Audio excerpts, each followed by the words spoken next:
नमस्कार, मैं दिशा श्रीवास्तव इस वीडियो में आपका स्वागत करती हूँ।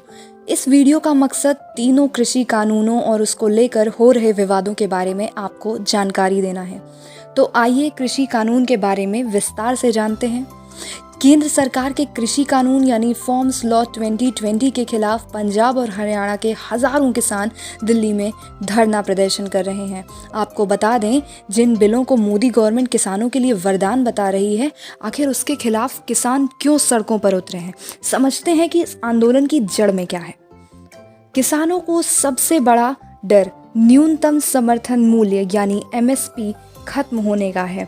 इस बिल के जरिए सरकार ने कृषि उपज मंडी समिति यानी एग्रीकल्चरल प्रोड्यूस मार्केट कमेटी यानी मंडी से बाहर भी कृषि कारोबार का रास्ता खोल दिया है। आपको बता दें कि मंडी से बाहर भी ट्रेड एरिया घोषित हो गया है। मंडी के अंदर लाइसेंसी ट्रेडर किसान से उसकी उपज MSP पर लेते हैं, लेकिन बाहर कारोबार करने वालों के लिए MSP को बेंचमार्क नहीं बनाया गया है। इसलिए मंडी के बाहर मिनिमम सपोर्ट प्राइस मिलने की कोई गारंटी नहीं है। सरकार ने बिल में मंडियों को खत्म करने की बात कहीं पर भी नहीं लिखी है, लेकिन उसका इम्पैक्ट मंडियों को तबाह कर सकता है। इसका अंदाजा लगाकर किसान डरा हुआ है। इसीलिए आढ़तियों यानी कि ब्रोकर्स को भी डर सता रहा है। इस मसले पर ही किसान और आढ़ती एक साथ हैं। उनका मानना है कि मंडियां बचेंगी तभी तो किसान उसमें MSP पर अपनी उपज बेच पाएगा। इस बिल से वन कंट्री टू मार्केट यानी कि एक देश में एक ट्रेड में दो बाजार वाली नौबत पैदा होती नजर आ रही है, क्योंकि मंडियों के अंदर टैक्स का भुगतान होगा और मंडियों के बाहर कोई टैक्स नहीं लगेगा।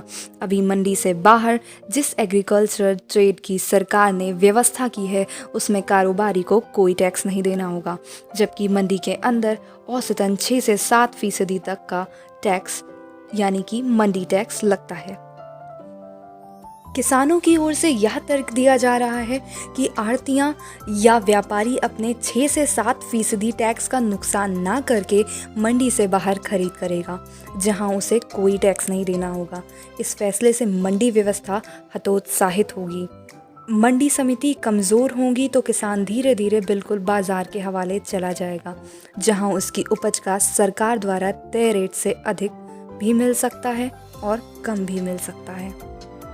किसानों की इस चिंता के बीच राज्य सरकारों खासकर पंजाब और हरियाणा को इस बात का डर सता रहा है कि अगर निजी खरीदार सीधे किसानों से अनाज खरीदेंगे तो उन्हें मंडियों से मिलने वाले टैक्स का नुकसान होगा। दोनों राज्यों को मंडियों से मोटा टैक्स मिलता है, जिसे वे विकास कार्य में इस्तेमाल करते हैं। हालांकि हरियाणा में BJP का शासन है, इसीलिए यहाँ के सत्ताधारी नेता इस मामले पर मौन हैं। एक बिल कॉन्ट्रैक्ट फार्मिंग से संबंधित है। इसमें किसानों के अदालत जाने का हक छीन लिया गया है। कंपनियों और किसानों के बीच विवाद होने की सूरत में SDM फैसला करेगा। उसकी अपील DM के यहाँ होगी, ना कि कोर्ट में। किसानों को DM SDM पर विश्वास नहीं है, क्योंकि उन्हें लगता है कि इन दोनों पदों पर बैठे लोग सरकार की कठपुतली की तरह होते हैं। वो कभी किसानों के हित की बात नहीं करते। केंद्र सरकार जो बात एक्ट में नहीं लिख रही है, उसका ही वादा बाहर कर रही है, इसलिए किसानों में भ्रम फैल रहा है। सरकार अपने ऑफिशियल बयान में MSP जारी रखने और मंडियां बंद ना होने का वादा कर रही है। पार्टी फोरम में भी यही कह रही है, लेकिन यही बात एक्ट में नहीं लिख रही है। इसलिए शंका और भ्रम है।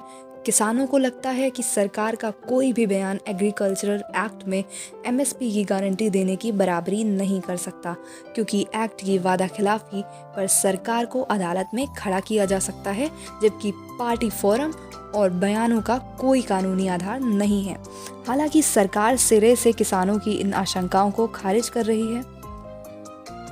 हालांकि तीनों कृषि कानून सरकार की दूरदर्शिता भी हो सकती है। इस पर सोचिएगा ज़रूर। उम्मीद है आपको कृषि कानून और इसको लेकर हो रहे विवादों के बारे में अच्छी तरह समझ में आ गया होगा। इस वीडियो में इतना ही। अगर आपको वीडियो पसंद आई तो इस वीडियो को लाइक करें, चैनल को सब्सक्राइब करें और इस वीडियो को जितना हो सके लोगों तक शेयर करें, जिससे लोग भ्रम की स्थिति से दूर हो सकें। धन्यवाद।